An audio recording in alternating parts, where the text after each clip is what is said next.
Bursa Efek Indonesia merilis hasil evaluasi Mayor Constituent Index Economic 30 yang berlaku mulai 2 Maret hingga 31 Agustus 2026.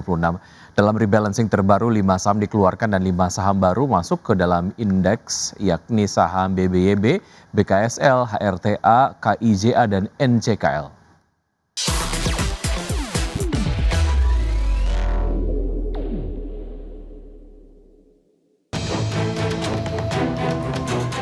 Bursa Efek Indonesia merilis hasil evaluasi Mayor Constituent Index Economic 30 pada awal pekan ini.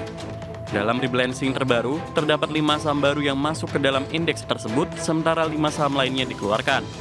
Komposisi penghuni indeks ini berlaku efektif mulai 2 Maret hingga 31 Agustus 2026.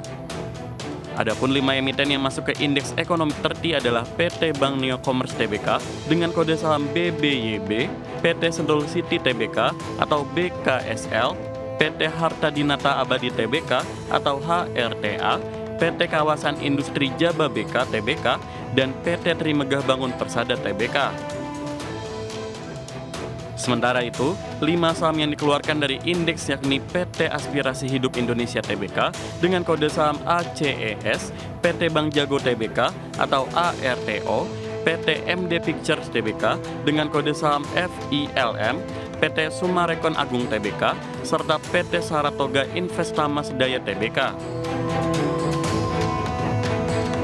Terkait rebalancing indeks Economic 30 yang dilakukan Bursa Efek Indonesia, Kepala Riset Korea Investment dan Sekuritas Indonesia, Muhammad Wafi, menilai prospek saham-saham yang masuk indeks Economic 30 sudah cukup beragam karena berasal dari sektor berbeda. Indeks ini mengukur kinerja harga 30 saham siklikal berdasarkan subsektor IDX Industrial Classification dengan likuiditas tinggi, kapitalisasi pasar besar, serta ditopang fundamental yang baik. Dari sisi peran sebagai acuan, Wafi menilai indeks tematik seperti Economic 30 belum akan menggeser dominasi indeks utama. Menurutnya, indeks ini lebih berfungsi sebagai screener sekunder untuk memantau saham mid-cap dengan aktivitas transaksi yang sedang aktif. Sementara itu, analisis fundamental BRI Dana Reksa Sekuritas, Abida Masih Arman mengatakan masuknya BBYB, BKSL, HRTA, KIJA, dan NCKL mencerminkan kecenderungan pada saham-saham siklikal yang sensitif terhadap pemulihan ekonomi. Ia menilai sektor perbankan, kawasan industri, dan konstruksi berpeluang menarik jika suku bunga menurun dan investasi domestik meningkat. Dari berbagai sumber, IDX Channel. Pemerintah Amerika Serikat berencana menaikkan tarif impor untuk sejumlah negara hingga 15% atau lebih dari 10% yang baru saja diberlakukan. Perwakilan dagang Amerika Serikat Jameson Greer menyebutkan kebijakan tarif baru akan tetap mengakomodasi negara-negara yang memiliki perjanjian perdagangan dengan Amerika Serikat.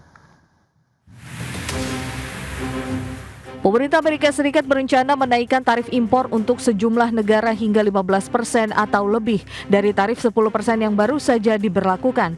Hal itu disampaikan perwakilan dagang Amerika Serikat Jameson Greer dalam wawancara terbaru. Greer mengatakan kenaikan tarif tersebut sedang dipersiapkan dan dapat diterapkan secara sementara jika dinilai sesuai. Namun ia tidak merinci negara mana saja yang akan terdampak kebijakan itu. Meski demikian, Greer menegaskan tidak ada rencana untuk menaikkan tarif barang asal China dalam waktu dekat.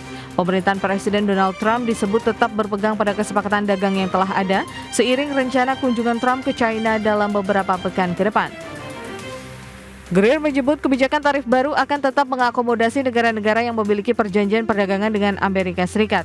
Ia juga menekankan pemerintah berhati-hati menempuh jalur hukum yang tepat karena kebijakan tarif berpotensi digugat. Greer menjelaskan tarif baru tersebut dirancang sebagai pengganti tarif darurat yang sebelumnya dibatalkan oleh Mahkamah Agung.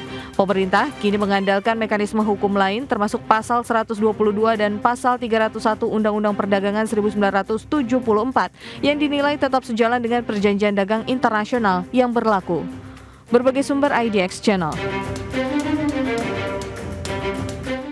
Ya, pemirsa kita ke bursa global, bursa Wall Street yang berbalik terkoreksi pada perdagangan di hari Kamis sehari setelah laporan pendapatan Nvidia yang gagal memuaskan investor sehingga menekan saham-saham teknologi yang telah memberikan dorongan pada rally baru-baru ini.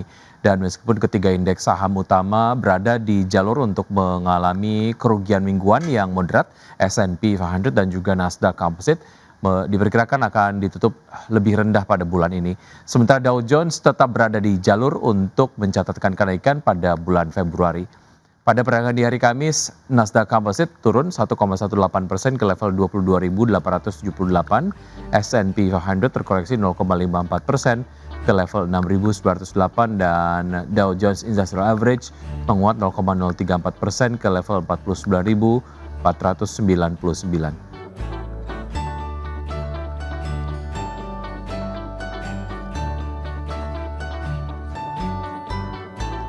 Sementara itu, pemirsa dari bursa ekuitas Eropa yang melemah pada perdagangan di hari Kamis setelah sempat menyentuh rekor tertinggi intraday, tekanan dari sektor kesehatan dan teknologi menjadi faktor utama yang membebani pergerakan indeks.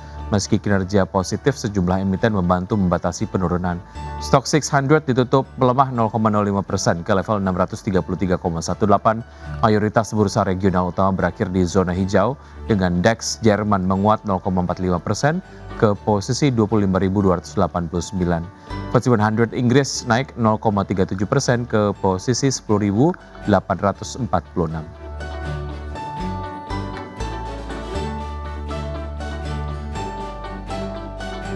Sejalan dengan melemahnya harga batu bara global, PT Indo Tambang Raya Megah Tbk membukukan penurunan kinerja keuangan di tahun 2025. Ya, sepanjang tahun lalu pendapatan bersih tercatat turun 18,35% secara year on year, sedangkan laba bersih merosot 48,96% dibandingkan tahun sebelumnya. PT Indo Tambang Raya Megah Tbk membukukan penurunan pendapatan dan laba bersih sepanjang 2025 sejalan dengan melemahnya harga batu bara global. Berdasarkan laporan keuangan 2025 yang diaudit, perusahaan meraih pendapatan bersih 1,88 miliar US dollar atau turun 18,35% year on year. Pendapatan bersih itu berasal dari penjualan batu bara ke pihak ketiga senilai 1,84 miliar US dollar, penjualan batu bara ke pihak berelasi 18,19 juta US dollar, jasa pihak ketiga 4,64 juta US dollar, serta keuntungan atas transaksi swap batu bara 10,56 juta US dollar. Pada saat yang sama, beban pokok pendapatan menurun dari 1,6 miliar US dollar pada 2024 menjadi 1,39 miliar US dollar pada 2025. Perseroan juga membukukan beban umum dan administrasi sebesar 44,9 juta US dollar, beban keuangan 11,13 juta US dollar, dan beban pajak penghasilan 92,54 juta US dollar. Alhasil, laba tahun berjalan yang diatribusikan kepada pemilik entitas induk atau laba bersih mengalami penurunan. Pada 2025, laba bersih tercatat sebesar 190,94 juta US dollar atau lebih rendah 48,96% dari raihan laba bersih pada 2024. Berbagai sumber IDX Channel. Pemirsa, PT Pura Delta Lestari Tbk mematok target prapenjualan atau marketing sales senilai 2,08 triliun rupiah pada tahun buku 2026. Ya, Direktur dan Sekretaris Pura Delta Lestari Tondi Suwanto mengatakan segmen lahan industri masih akan menjadi kontributor utama dalam mencapai target tersebut. Selain industri, perseroan juga mengandalkan penjualan produk komersial serta hunian di kawasan Kota Delta Mas. Selain itu, target sebesar 2,08 triliun rupiah disebut sebagai cerminan optimisme manajemen seiring prospek pertumbuhan ekonomi nasional yang dinilai stabil pada tahun 2026. Di sisi lain, target ini tergolong ambisius mengingat pada tahun 2025 lalu perseroan membukukan prapenjualan sebesar 1,6 triliun rupiah. Capaian ini setara dengan 88% dari target marketing sales 2025 yang dipatok senilai 1,81 triliun rupiah.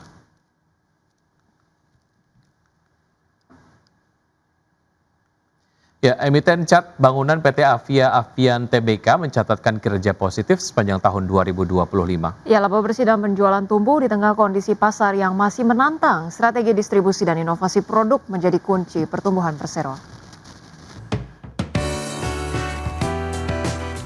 PT Avia Avian Tbk mencatat laba bersih sebesar 1,74 triliun rupiah pada 2025. Angka ini naik hampir 5% dibandingkan tahun sebelumnya yang sebesar 1,66 triliun rupiah. Dari sisi penjualan, perseroan membukukan 8,12 triliun rupiah, tumbuh 8,73% dari 2024. Pertumbuhan terjaga sejak kuartal pertama hingga akhir tahun baik di segmen solusi arsitektur maupun barang dagangan. Hingga akhir 2025 lebih dari 60.000 toko aktif bertransaksi dengan Avian Brands. Sepanjang tahun lalu, perseroan menambah 5 pusat distribusi milik sendiri sehingga total menjadi 129 titik. Jaringan tersebut diperkuat 15 pusat distribusi mini dan 38 pusat distribusi pihak ketiga. Dengan infrastruktur yang semakin terintegrasi, tingkat layanan one day delivery mampu dipertahankan di level 90%. Di sisi inovasi, Avian Brands meluncurkan 12 produk baru di segmen solusi arsitektur sepanjang 2025. 5 produk diantaranya telah mengantongi sertifikasi Green Label Singapura. Sejak Mei 2025, perseroan juga resmi mendistribusikan produk Dexton melalui jaringan distribusi sendiri. Manajemen optimistis strategi penguatan pelanggan, efisiensi operasional, dan inovasi berkelanjutan akan semakin memperkokoh posisi sebagai pemimpin pasar cat dekoratif nasional. Berbagai sumber IDX Channel.